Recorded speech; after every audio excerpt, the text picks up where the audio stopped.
Video ফুটেজটা দেখুন। তৃণমূলের সংখ্যালঘু নেতা প্রাক্তন ব্লক সভাপতি তৃণমূল ছেড়ে বিজেপিতে যোগদান। মুর্শিদাবাদের বড়ুয়া। এবং 2013 সালে যে পঞ্চায়েত নির্বাচন, সেই নির্বাচনে 17টা পঞ্চায়েতের মেম্বার জিতেছিল আমার নেতৃত্বে। সেদিন প্রথম শুরু করেছিলাম, পঞ্চায়েত ভোটের কয়েকদিন আগেই আমি তৃণমূলে জয়েন করে 17টা মেম্বারকে জিতাতে পেরেছিলাম, একটা পঞ্চায়েত প্রধান করতে পেরেছিলাম। এবং তার কিছুদিন পরে, 1 বছর পরে আমরা আর একটা প্রধান করি, সেটা হচ্ছে আমার মা সাবলপুর গ্রাম পঞ্চায়েতে একটা মেম্বার নিয়ে গোটা পঞ্চায়েতটাকে তৃণমূল কংগ্রেস করেছি। এবং বড়ুয়া বিধানসভায় 2021 সালে যে নির্বাচন হয়েছিল, সেই নির্বাচনে একদিকে ভারতীয় জনতা পার্টি, একদিকে অধীর রঞ্জন চৌধুরীর নেতৃত্বে কংগ্রেস সিপিএম এর জোট, তাদেরকে সকলকে ঠেকিয়ে আমার নেতৃত্বে বড়ুয়ার মানুষ আমার কথাতে আমার উপরে ভরসা রেখে তৃণমূল কংগ্রেসকে জিতিয়েছিল।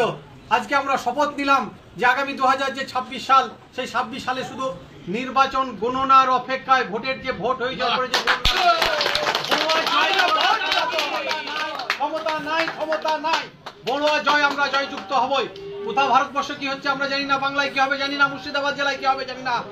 আমাদের এই যে আপনারা এসছেন আমার সঙ্গে, 160-65 জন এসছেন, 160-65 জন হচ্ছে 160-65টা পরিবারের। বাকিটা আজকে শুধুমাত্র একটা ট্রেলার হলো, বাকিটা পিকচার বাকি আছে। ডাকবাংলার গরুর আগে আগামী 22 তারিখ হবে, সেই পিকচারেই বুঝতে পারবেন যে বড়ুয়াতে আর জয় লাভের কোনরূপ অসুবিধা হবে না। বড়ুয়াতে পদ্ম ফুটতে অলরেডি শুরু করে দিয়েছে, পদ্ম ফুটবে, পদ্ম ফুটা কারো বাবার কাগজ নাই। এবং নরেন্দ্র মোদীর যে উন্নয়ন, সেই উন্নয়ন যাতে বড়ুয়ার মানুষ পায়, বড়ুয়ার মানুষের ঘরের কোণে কোণে পৌঁছায়। বিভিন্নভাবে মমতা বন্দ্যোপাধ্যায় এবং তার দল তৃণমূল কংগ্রেস মিথ্যা প্রচার করে, যেমন এসআইআর তারা মানেটাই জানে না যে এসআইআর কি, কিভাবে হয়। তাদের যারা ব্লক সভাপতি, তাদের ব্লক করে না ব্ল্যাক বলে, তৃণমূল বলতে পারে না তৃণমূল বলে। দেখবেন খবরের কাগজে বা টিভিতে যখন তারা বাইট দেয়, তখন দেখতে পাবেন তৃণমূল বলতে পারে না, তৃণমূল বলে। এরাই হচ্ছে তাদের নেতা। বড়ুয়ার মানুষ তাদের নেতৃত্ব মানবে না। বড়ুয়ার মানুষ নরেন্দ্র মোদীকে মানবে, বড়ুয়ার মানুষ অমিত শাহজিকে মানবে, বড়ুয়ার মানুষ বিজেপিকে মানবে। আগামী দিন শুধু সময়ের অপেক্ষা, জয়টা বড়ুয়ার জয়টা হচ্ছে সময়ের অপেক্ষা। আপনারা আগামী দিন বড়ুয়ার যে মাইনাস সিট ছিল বিজেপিতে, সেটা প্লাস হবে। কারোর বাবার সাধ্য নাই বড়ুয়ার সিটকেও রক্ষা করে। বড়ুয়ার মানুষ আমাকে বলেছে, আমি আফাজ একজন মুসলিম সম্প্রদায়ের লোক, আমি মুসলিম সম্প্রদায় বিলং করি।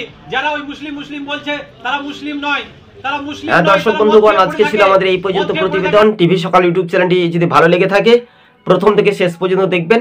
তৃণমূলের অবস্থা, যেহেতু তৃণমূল এবার ভোটে হেরে যেতে পারে, সংখ্যালঘু তৃণমূলের বহু ভোটার, অর্থাৎ কয়েক হাজার ভোটার তৃণমূল ছেড়ে বিজেপিতে যোগদান মুর্শিদাবাদের বড়ুয়া বিধানসভায়। তাই তৃণমূলের প্রাক্তন ব্লক সভাপতি যে কথাটি বললেন 100% সত্য ঘটনা।